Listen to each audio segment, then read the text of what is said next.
ఏసే పరిష్కారము అనుదిన Bible television కార్యక్రమం ప్రేక్షకులందరికీ యేసుక్రీస్తు వారి సర్వశ్రేష్ఠ నామమున వందనాలు. ప్రభువునందు ప్రియ దేవుని బిడ్డలారా, నేటి దినము పాస్టర్ కె శ్యామ్ సాగర్ గారి ద్వారా ఎస్తేరు గ్రంథంలోని శ్రేష్టమైన భాగాలను ధ్యానం చేసుకుందాము. మీరందరూ బైబుల్తోనూ నోట్బుక్తోనూ సిద్ధపడి ఉండండి. గడచిన ఆదివారము మేము మీకు అందించిన క్విజ్ నెంబర్ 104లోని ప్రశ్నలు, వాటి సమాధానాలు మొదటగా నేను చదువుతానండి. మీరు రాసిన సమాధానాలతో వాటిని సరిపోల్చుకోండి. క్విజ్ నెంబర్ 104 మొదటి ప్రశ్న, సన్బల్లుటనకు అల్లుడైన వాడెవడు? దీనికి సమాధానము యోయాదా కుమారులలో ఒకడు. రెండవ ప్రశ్న, టోబియాతో సంబంధము కలుపుకొనిన వాడెవడు? దీనికి సమాధానము ఎల్యాషీబు. మూడవ ప్రశ్న, ఎవరి శాపమును దేవుడు ఆశీర్వాదముగా మార్చెను? దీనికి సమాధానము బిలాము. నాలుగవ ప్రశ్న, మేలుకై నన్ను జ్ఞాపకము చేసుకొనుము. డిఫరెన్స్ వ్రాయండి. దీనికి సమాధానము నెహెమ్యా గ్రంథము 13వ అధ్యాయము 31వ వచనము. ఐదవ ప్రశ్న, దేవుని యొక్క సమాజంలో చేరకూడని వారెవరు? దీనికి సమాధానము అమ్మోనీయులు, మోయాబీయులు. అలాగే క్విజ్ నెంబర్ 105లోని ప్రశ్నలు కూడా నేను చదువుతున్నానండి, తొందరగా వ్రాసుకోవడానికి ప్రయత్నం చేయండి. క్విజ్ నెంబర్ 105 మొదటి ప్రశ్న, ఎస్తేరు అనగా అర్థం ఏమి? ఎస్తేరు అనగా అర్థం ఏమి? రెండో ప్రశ్న, ఎస్తేరు తండ్రి పేరు ఏమి? ఎస్తేరు తండ్రి పేరు ఏమి? మూడవ ప్రశ్న, మెముకాను ఎవరు? మెముకాను ఎవరు? నాలుగో ప్రశ్న, షూషను కోటలోని సంస్థానములు ఎన్ని? షూషను కోటలోని సంస్థానములు ఎన్ని? ఐదవ ప్రశ్న, భారతదేశం పేరు ఉన్న వచనం రాయండి. భారతదేశం పేరు ఉన్న వచనము రాయండి. ఈ 5 ప్రశ్నలకు సరైన సమాధానాలు రాసి వచ్చే శనివారంలోగా మా కార్యాలయానికి పంపించండి. మీ పేరు, అడ్రస్సు రాయటం మర్చిపోకండి. క్విజ్ రాసే ప్రేక్షకులు 3 విషయాలు జ్ఞాపకం ఉంచుకోవాలి. మీరు క్విజ్ రాసే పోస్ట్ కార్డు ముందు భాగంలో మీ యొక్క ప్రార్థన మనవులు రాయాలి.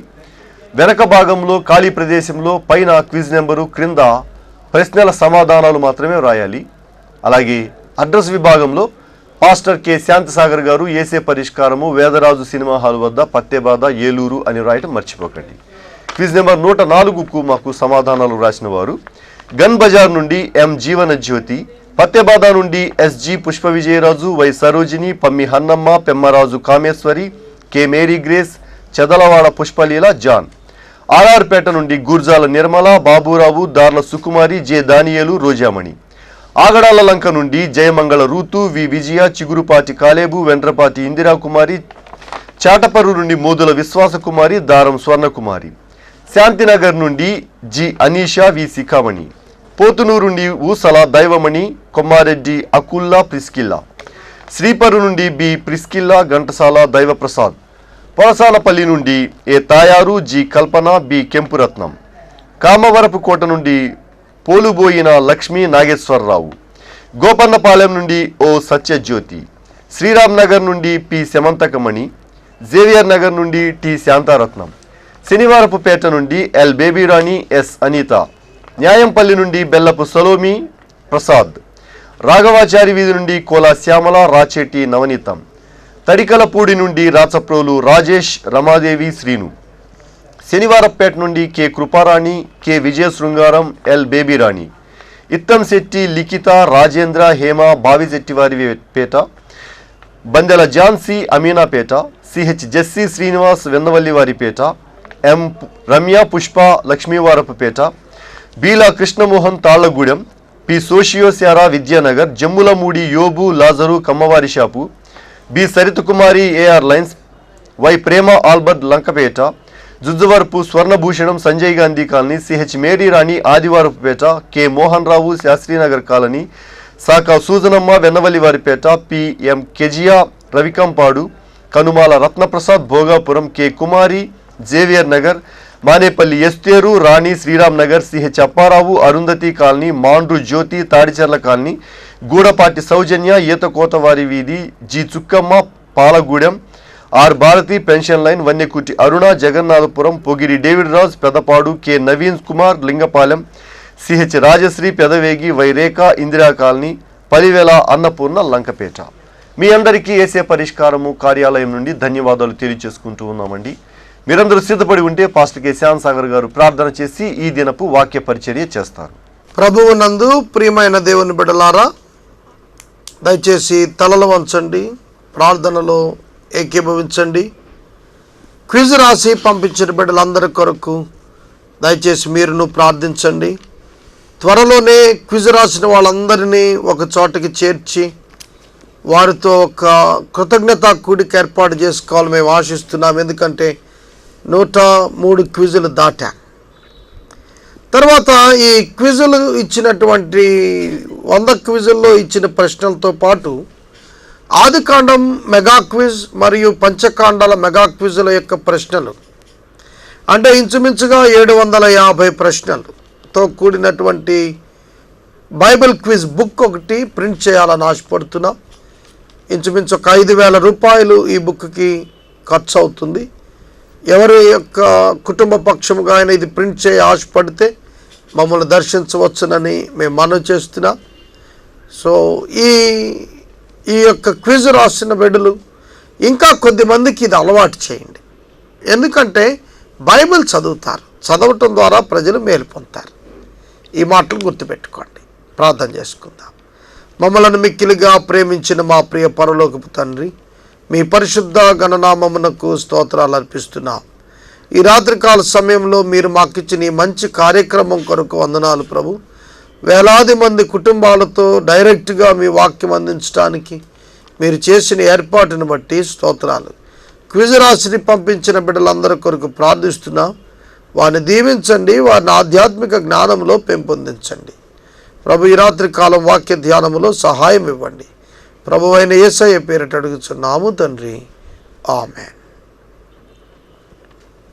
ప్రభువునందు ప్రియమైన దేవుని బిడ్డలారా, దయచేసి మీ పరిశుద్ధ బైబిల్ గ్రంథాన్ని తెరిచి ఎస్తేరు గ్రంథము 3వ అధ్యాయము 2వ వచనము నుండి గమనించాలని నేను మనవి చేస్తున్నాను. హామాను అను అగాగీయుణ్ణి అహష్వేరోషు రాజు తన సంస్థానములు అధిపతులందరికంటే తన అనంతరం హెచ్చించాడు. గత రాత్రి ఈ మాటలు ధ్యానం చేశాం. 2వ వచనం చదువుకుందాం. కాబట్టి రాజు గుమ్మమున ఉన్న రాజసేవకులందరూ రాజు ఆజ్ఞను అనుసారముగా మోకాళ్ళుని హామానునకు నమస్కరించిరి. ద్వారపాలకులందరూ కూడా మోకాళ్ళుని నమస్కరించిరి. ఇది రాజాజ్ఞ. ఇది అన్యదేశం. ఈ అన్యదేశం మాదీయ పారసీక రాజ్యాల యొక్క కల్చర్ ప్రకారం రాజు ఏర్పరిచిన వ్యక్తి ఎదుట వారు వంగిపోయారు. వారిలో అనేక మంది యూదులు లేకపోలేదు. అట్టి వారును రాజీ పడ్డారు. ఆ దేశం యొక్క స్వజనులైతే ఇక అడ్డే లేకుండా నమస్కారం సాగిలపడి చేసేస్తున్నారు. అట్లాంటప్పుడు మొర్దెకై వంగకయు నమస్కారమును చేయకయు ఉండగా, మొర్దెకై వంగలేదు, నమస్కారం చేయలేదు. 10 మంది వరుసగా నుంచున్న వాళ్ళు వంగితే ఒక్క అబ్బాయి వంగకపోతే తెలిసిపోడా? ఖచ్చితంగా తెలుస్తాడు. హామాను మార్గం గుండా వెళుతున్నాడు. ఆ రాజయ్య మార్గంలో వెళుతున్నప్పుడు అందరూ వంగి వంగి నమస్కారం చేయాలి. అది చేయకపోతే దారుణమైన పరిస్థితులను వ్యక్తిగతముగా ఒంటరిగా ఎదుర్కోవాల్సి వస్తుంది. వాక్యం చూద్దాం. రాజసేవకులు మొర్దెకైతో అంటున్నారు, నీవు రాజాజ్ఞను ఎందుకు మీరుచున్నావు అని మొర్దెకైని అడిగిరి. నీవు రాజాజ్ఞను ఎందుకు మీరుచున్నావు? రాజు యొక్క ఆజ్ఞ మీరటం అనేది బైబిల్ గ్రంథంలో మనం చూస్తున్నప్పుడు రాజాజ్ఞ, అధిపతులు ఇచ్చిన ఆజ్ఞ, ప్రభుత్వం యొక్క ఆజ్ఞ ఎన్నడూ నిరోధించకూడదు, వ్యతిరేకించకూడదు, తిరస్కరించకూడదని తెలిసినటువంటి క్రైస్తవ్యం ఎందుకు రాజాజ్ఞ నువ్వు అతిక్రమిస్తున్నావు అన్న దానికి మొర్దెకై జవాబును మనం చూస్తే, యూదులు ఎవరు ఎన్నడూ చేయని పని. అంటే అక్కడ అతను చెప్పిన సందేశం ఏంటంటే, నేనొక యూదుణ్ణి, నాకొక కట్టుడు ఉంది, నాకొక దేవుడున్నాడు, ఆయన సజీవుడు, ఆయన ఆజ్ఞ ప్రకారం నేను చేస్తాను కానీ ఒక భౌతిక నరుని యొక్క ఆజ్ఞ ప్రకారం కాదన్నట్టుగా అతడు సిద్ధపడ్డాడు. ప్రియమైన దేవుని బిడ్డలారా, మొర్దెకై ఇచ్చినటువంటి జవాబు 4వ వచనం, ఈ ప్రకారం వారు ప్రతిదినము అతనితో చెప్పుచూ వచ్చినను అతడు వారి మాట చెవిని పెట్టకపోయిన గనుక వారు మొర్దెకై యొక్క మాటలు స్థిరపడునో లేదో చూతుమని దానిని హామానునకు తెలియచేసిరి.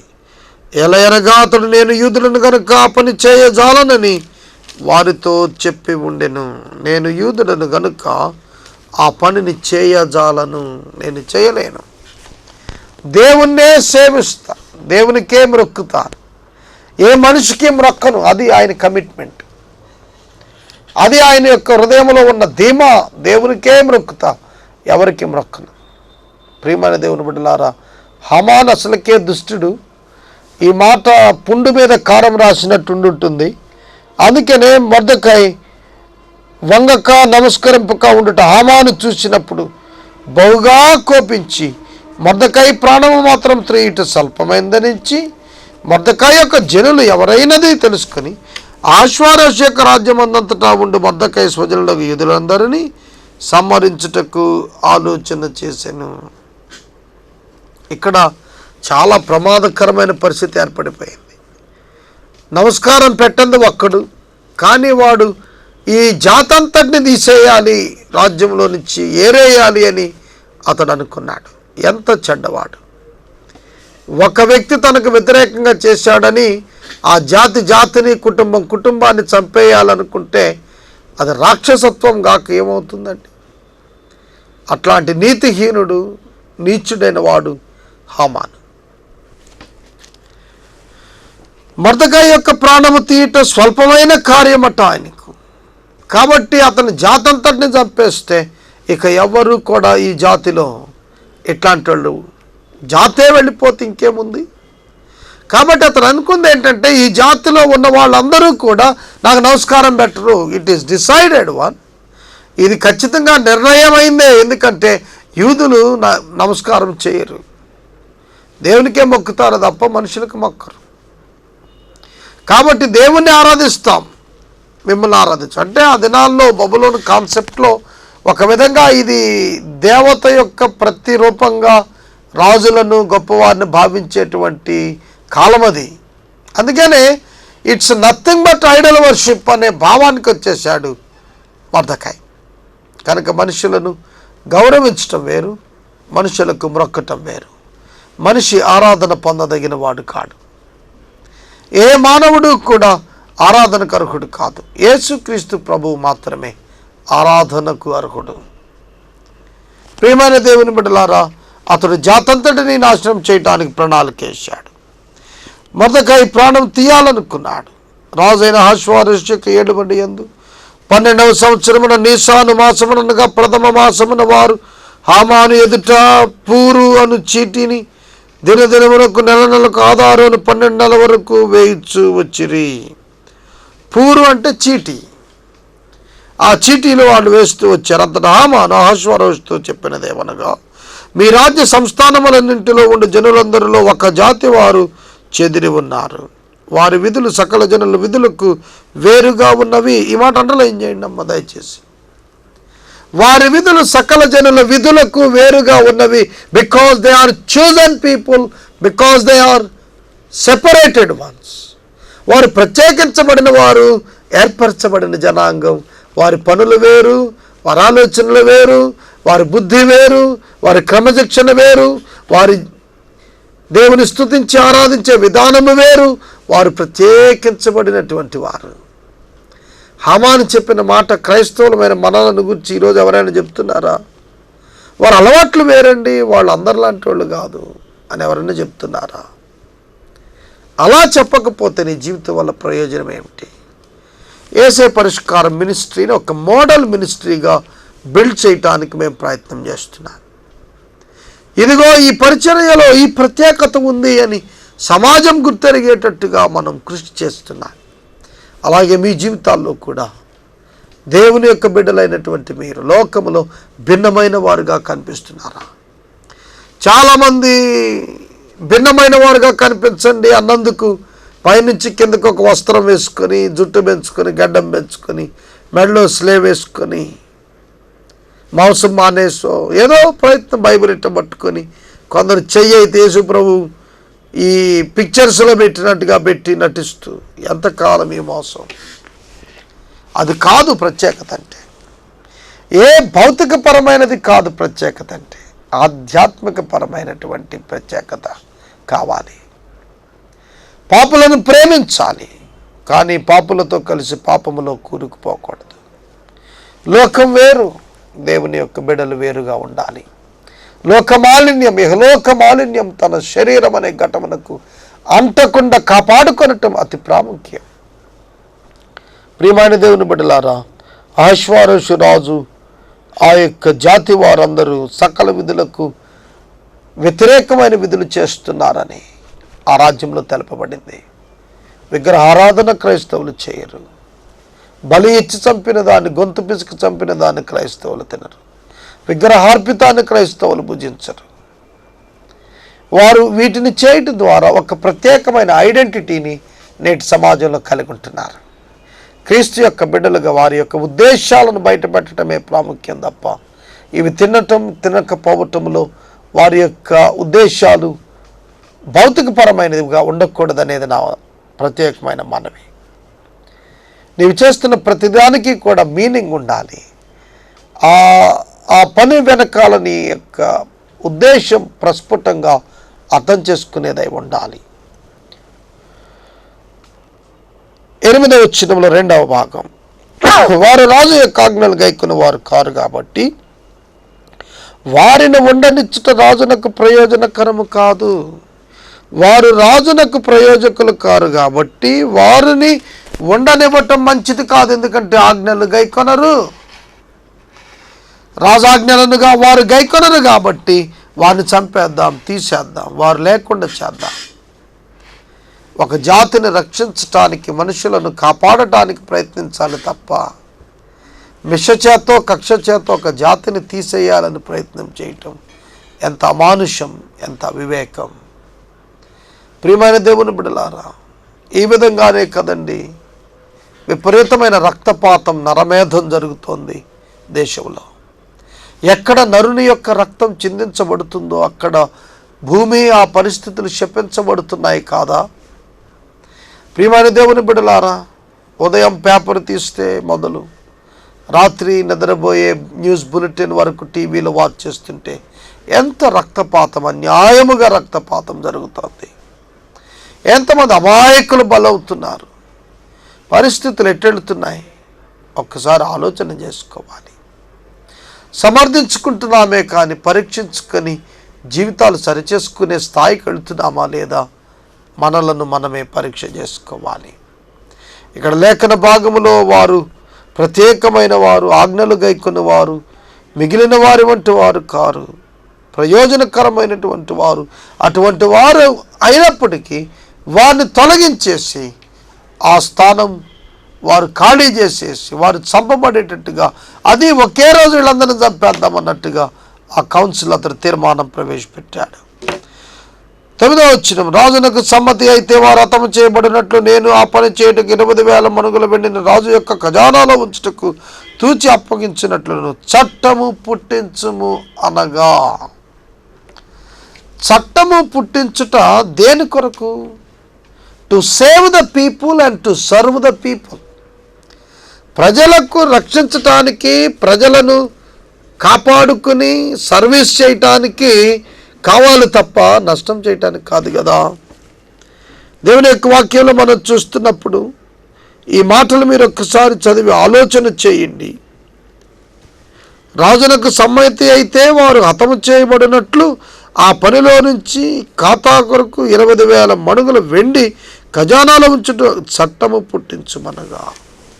చంపమని ఏ చట్టం పుట్టించగలమండి? ఆఖరికి మానసిక వ్యాధిగ్రస్తుడు ఎంతోమందిని చంపేసినటువంటి వాడిని సైతం చంపండి చంపండి చంపండి అని ప్రజా సంఘాలు ఘోషిస్తున్నా కూడా మన యొక్క దేశంలో పరివర్తన కొరకే అవకాశాలు ఇచ్చేటువంటి చట్టాలు ఉన్నాయి. ప్రియమైన దేవుని బిడ్డలారా, చట్టము మనుషుల సంరక్షణ కొరకు చేయబడింది. అందుకే ఆ చట్టాన్ని గౌరవించాలి. ఆ చట్టం నీకే క్షేమం ఇస్తుంది, నీ ఇరుగు పొరుగు వారికి కూడా అది భద్రతనిస్తుంది. నీ వలన ఇతరులకు హాని కలగకుండా, ఇతరుల వల్ల నీకు హాని కలగకుండా ఈ చట్టం నిన్ను రక్షిస్తుంది. అటువంటి చట్టం రక్షణ కొరకు ఏర్పాటు చేయాల్సిన చట్టాన్ని దేని కొరకు? చంపటం కొరకు చట్టం చేయమంటున్నాడు. రక్తపాతం, నరమేధం కొరకు చట్టము చేయమంటున్నాడు. విస్తారమైనటువంటి యూదా జనాంగం అక్కడ ఉన్నారు. వారందరినీ చంపేయటానికి ఇతడు పర్మిషన్ అడుగుతున్నాడు. ఎంత విచారకరం. అహష్వేరోషు బ్లైండ్గా యాక్సెప్ట్ చేశాడు. అది మరింత దారుణం కదండి. చదువుకుందాం.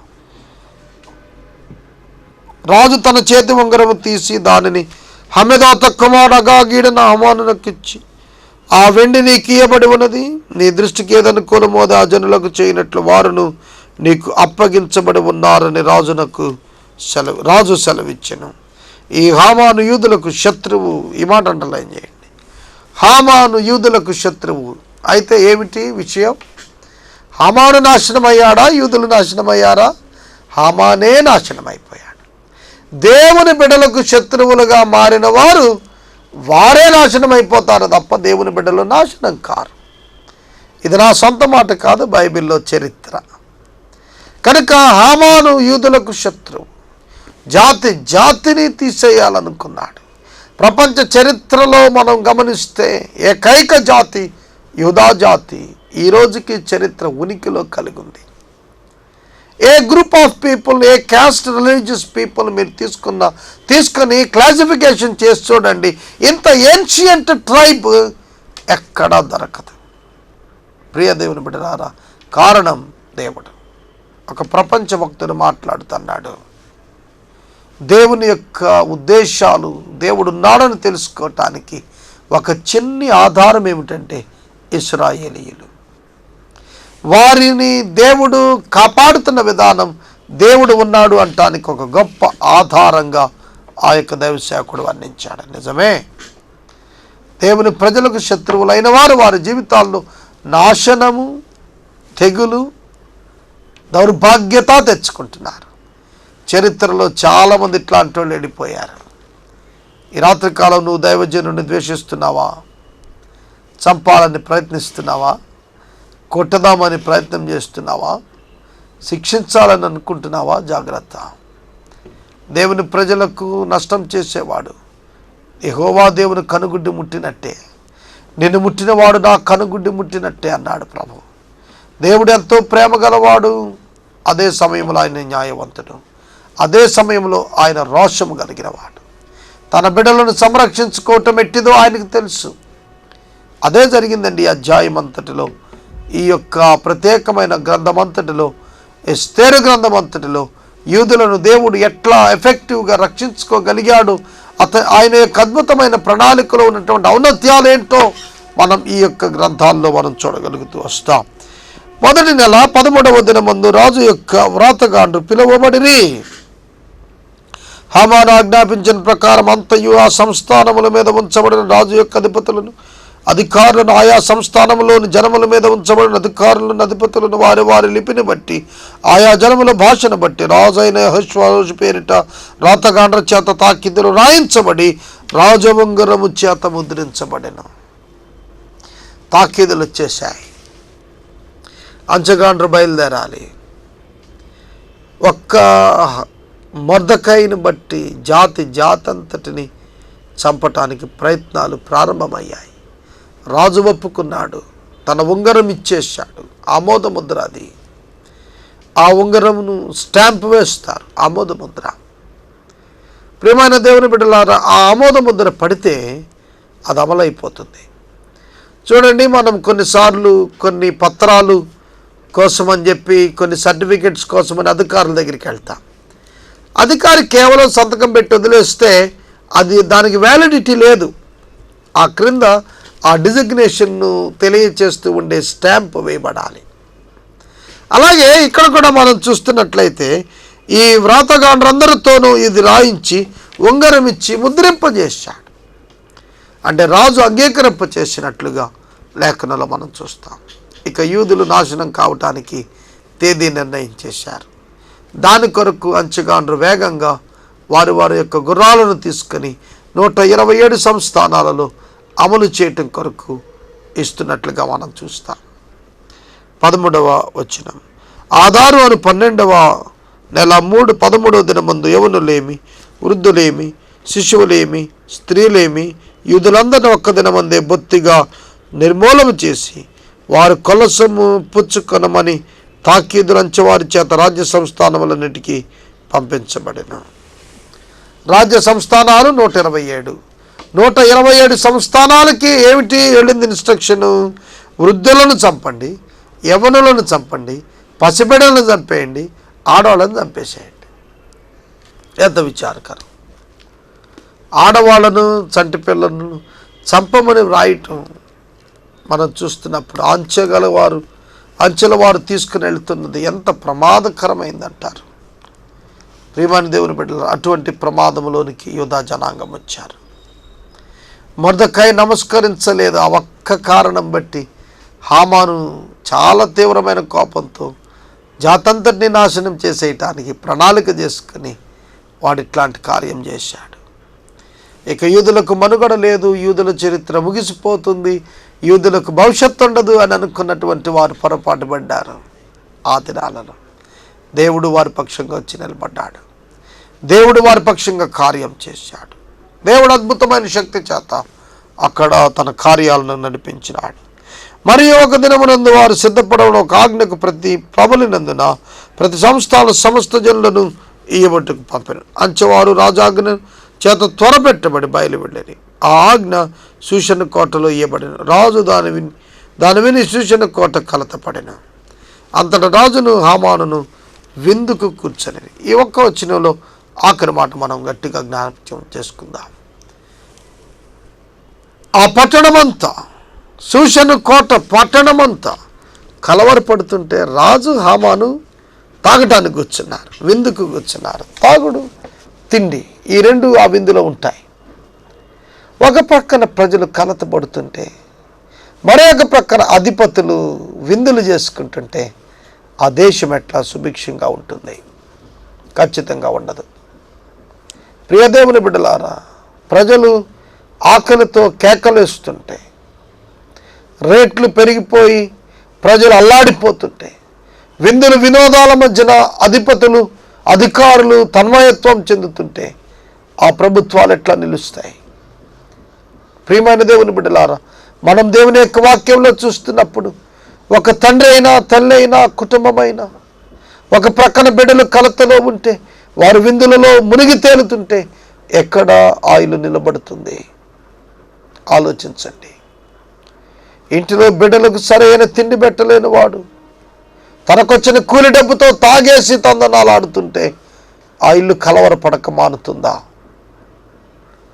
ప్రియమైన దేవుని బిడ్డలారా, ఆ సూషణ కోటంతా కలతపడుతున్నారు, మదన పడుతున్నారు. అయ్యో, యూదులను చంపేయమని తాకేదులు వచ్చాయి.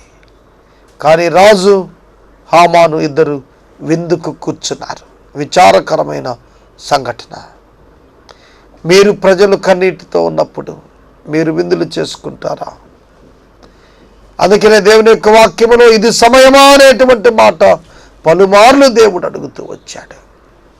ప్రియ దేవుని బిడ్డలారా, మీ జీవితాలు ఆలోచించండి. How you are managing your time, how you are spending your time. నీ సమయం ఎట్లా నువ్వు వినియోగిస్తున్నావు? నీ కాలము, నీ ధనము నువ్వెట్లా వినియోగిస్తున్నావు? ఇది దేని కొరకైన సమయం? దేని కొరకు వాడుకుంటున్నావు? ప్రజలు కలతతో కన్నీటితో ఉన్నప్పుడు విందులు వినోదాలతో నీ సమయాన్ని వృధాపుచ్చుతున్నావేమో ఆలోచించమని ప్రభు పేరిట నేను మనవి చేస్తున్నాను. 3వ అధ్యాయం పూర్తి చేసుకున్నాం. 4వ అధ్యాయంలో హామాను చేసినటువంటి ఈ కుట్రతో కూడినటువంటి క్రియకు మొర్దెకై స్పందన 4వ అధ్యాయంలో రాయబడింది.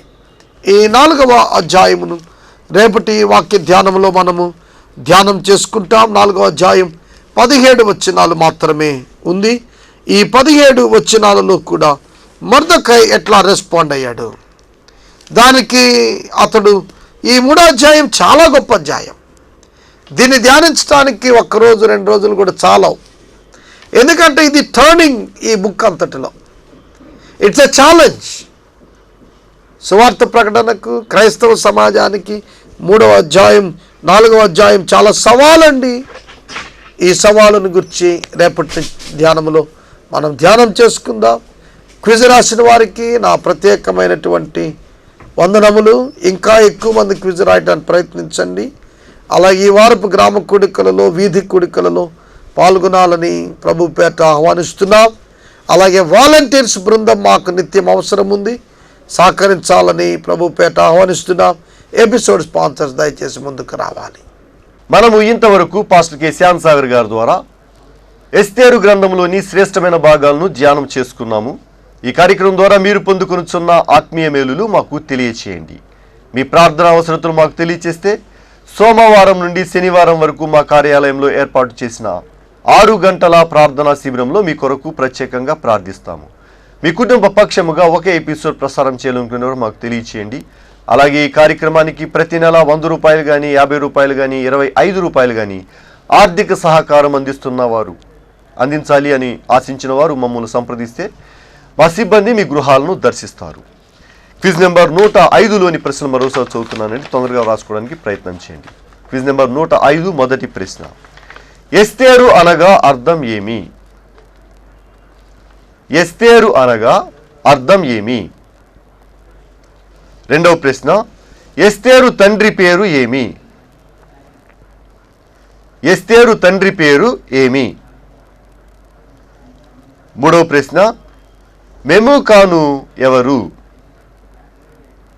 మెముకాను ఎవరు? నాలుగవ ప్రశ్న, షూషను కోటలోని సంస్థానములు ఎన్ని? షూషను కోటలోని సంస్థానములు ఎన్ని? ఐదవ ప్రశ్న, భారతదేశం పేరు ఉన్న వచనం రాయండి. భారతదేశం పేరు ఉన్న వచనం రాయండి. ఈ 5 ప్రశ్నలకు సరైన సమాధానాలు రాసి వచ్చే శనివారంలోగా మా కార్యాలయానికి పంపించండి. మీ పేరు, అడ్రస్సు రాయటం మర్చిపోకండి. ముగింపు ప్రార్థన ఆశీర్వాదాలతో ఈ కార్యక్రమాన్ని ముగించుకుందాం. ప్రార్థన చేసుకుందాం. దయచేసి తలలు వంచండి, ప్రార్థనలో ఏకీభవించండి. మమ్మల్ని మిక్కిలిగా ప్రేమించిన మా ప్రియ పరలోకపు తండ్రి, మీ పరిశుద్ధ ఘననామమునకు స్తోత్రాలు స్తోత్రాలు స్తోత్రాలు చెల్లిస్తున్నాం. ఈ రాత్రి కాలం ప్రత్యేకంగా మా ప్రియమైన బిడ్డలు ప్రేక్షకులను దీవించండి. వారు రాసినటువంటి క్విజ్ను బట్టి వారిని దీవించమని అడుగుతున్నాం. వేల కుటుంబాలు చూస్తున్నారు, కేవలం 100లోనే ఉత్తరాలు వస్తున్నాయి. ప్రభు, ప్రతి ఒక్కరూ శ్రద్ధ తీసుకోవడానికి సహాయం చేయండి. ఈ రాత్రికాలం ప్రభు ఎపిసోడ్ స్పాన్సర్స్ అనుగ్రహించండి. ఈ రాత్రికాలం వేసే పరిష్కారములు ప్రభు అర్థాలుతో కూడిన పుస్తక ముద్రణ కొరకు, క్విజ్ క్వశ్చన్స్తో కూడిన ముద్రణ కొరకు మేము ప్రార్థిస్తున్నాం. ప్రభు, వేల కొలది అర్థాలు తెలుగు భాషలో, తెలుగు అర్థాలు బైబిల్లో నుంచి ఇవ్వటానికి మా ప్రయాసను మీరు దీవించమని ప్రార్థిస్తున్నాం. పాత పుస్తకాలు ఇచ్చడం ద్వారా బిడ్డలు ఒక మంచి లైబ్రరీ స్థాపించడం కొరకు వారిని ప్రోత్సహించమని ప్రార్థిస్తున్నాం. ఈ రాత్రికాలం అందరికీ మంచి విశ్రాంతి ఇవ్వండి. ఘనత మహిమ ప్రభావాలు మీరు పొందండి. యేసు ప్రభు పేరిట అడుగుచున్నాం తండ్రి, ఆమేన్. మన తండ్రి అయిన దేవుని ప్రేమ, కుమారుడైన యేసుక్రీస్తు వారి యొక్క కృప, పరిశుద్ధాత్మ దేవుని యొక్క అన్యోన్య సహవాసం సదాకాలం మనందరికీ తోడై ఉండును గాక. ఆమేన్.